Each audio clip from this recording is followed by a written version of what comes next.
All right, so Yeah, but yeah. yeah, I don't believe that Jesus was walking around with anything. What is your view? So my view is obviously the Quran says that he was given the Injil, and many schools of thought will say different things. Many sects. Preferably, I'm from the Shia sect, so I have Hmm. some different beliefs from what my scholars say. Okay. So my scholars believe in tahrif al-ma'na, which is not like a distortion of the Quran, but distortion of its meaning, right? So Right. what this means, yeah. So what this means is that people like to play around with the meanings, right? They misinterpret it, or they might distort the meanings Yeah, and stuff. I get you. yeah. So this wouldn't be, heretic. It would actually be a fact because you see this every single day. Yeah, we see it Um, all the time. Exactly. So that's why I'd say that this can be interpreted in so many ways. Like this is ambiguous when the Mm. Quran says that Jesus was given a book. Like, what could this mean? Hmm. Okay. It couldn't.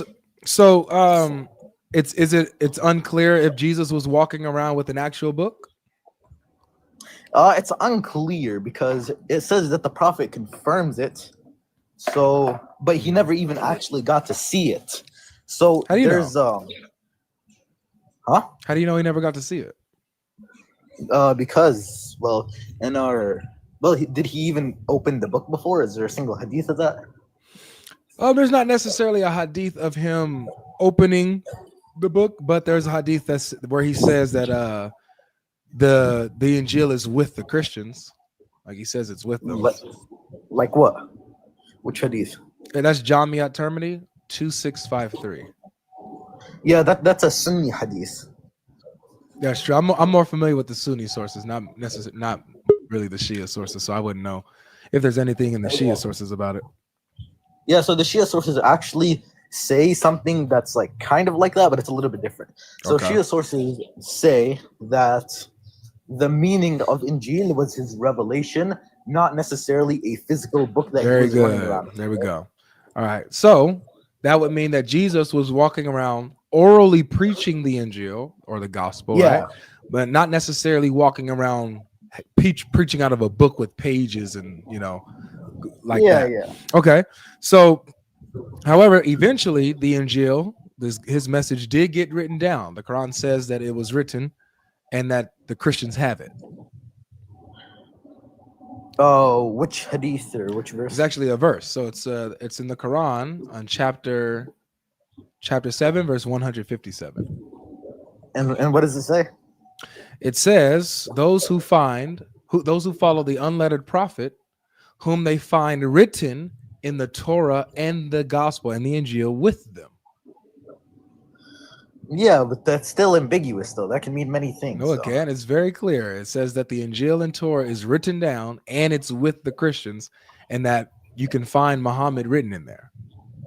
Or like the unlettered prophet, you can find his description written in there.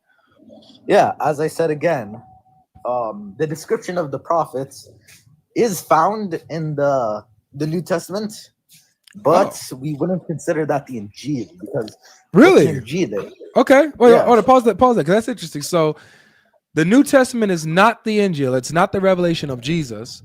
However, you yeah. still can find prophecy, revelation from God in the New Testament.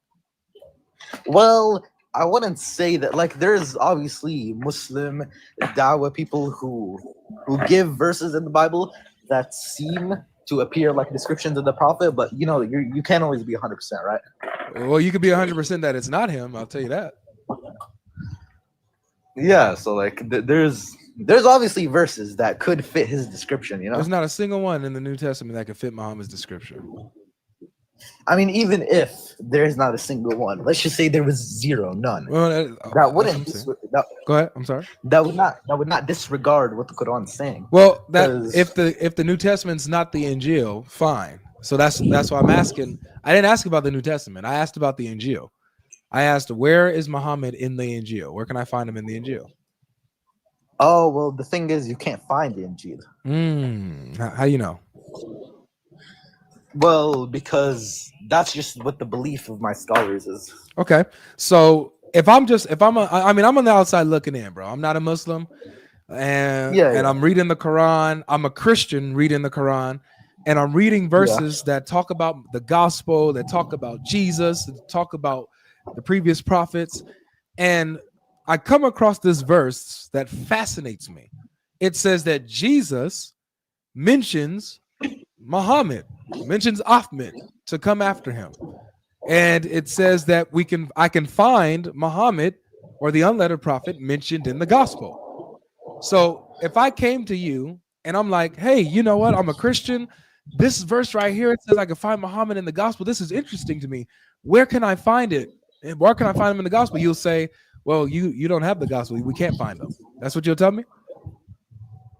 Yeah, let me just elaborate on that. So what I mean is that even if we don't have the gospel, it wouldn't affect us. The reason why is because when the Quran says that we'll find him in the gospel we wouldn't, our scholars necessarily don't interpret this as a literal physical book, you know what I mean? Well, the Quran does. The Quran says it's a literal physical book.